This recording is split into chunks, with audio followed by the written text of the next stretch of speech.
Тэгээ манай үеийнхэн чинь өсвөр насны дээрээ нөгөө хөөрөлтөө үе дээрээ найз банд юм уу найз охинтой олонгуудаа ингээл хөөрөөл нэр мэрийн гаран дээр шивүүлчтэй штэ. Яг тихгүйгээр зүгээр дараа нь ч гэсэн байж болохоо шивээс хэлчих болтгүй юм багтаа л гэж. Нэг тийм хааштай гэдэг чи тээ. За. Shit.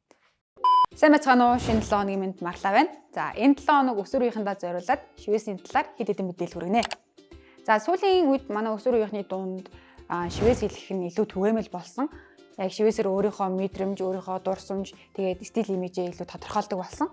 Үүнтэй холбогдуулаад гарч болох эрсдлүүд болон анхаарах зүйлсийг та хэддээд хүргье. За, гарч болох эрсдлүүд гэх юм бол та янз бүрийн арьсны ямар нэг өвчтөй байвал тэрий чи илүү сэргээж өдөөж өгөх магадaltaй болохоор заавал эмчтэйгээ зөвлөх хэрэгтэй. Дээрээс нь шивээс хэлэх үед цусаар дамжиж авдаг бүх төрлийн өвчнүүдийг авах эрсдэлтэй байдаг гэсэн үг. Бидний сайн мэдэх дох, элэгний БЦ вирус гэх мэтлэн өвчлүүдийг авах эрсдэлтэй байдаг гэсэн үг. Тэгвэл юун дээр анхаарах вэ?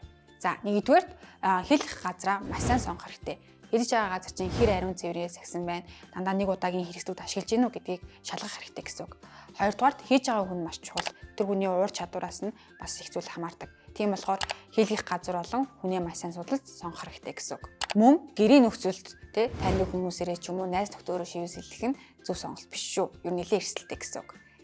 За, тэгэхээр өөрийнхөө биен дээр үлдэж байгаа насан туршдаа байх шивээс хэлж байгаа болохоор ямар шивээс хэлэхээ маш зөв сонгоод хэлэх газраа ч гэсэн зөв сонгоод дээрэс нь бидний биед үлдээд одоо гоё дурсамж бидний стил имижийг тодорхойлж байгаа ч гэсэн нэгдүгээрт эрүүл мэнд маш чухал болохоор эдгээр зүйлсийг маш сайн анхаараарай. За, энэ 7 хоног та бүхэнтэй байсан Марлаа байлаа. Эх 7 хоног уулзлаа. Түр баяртай.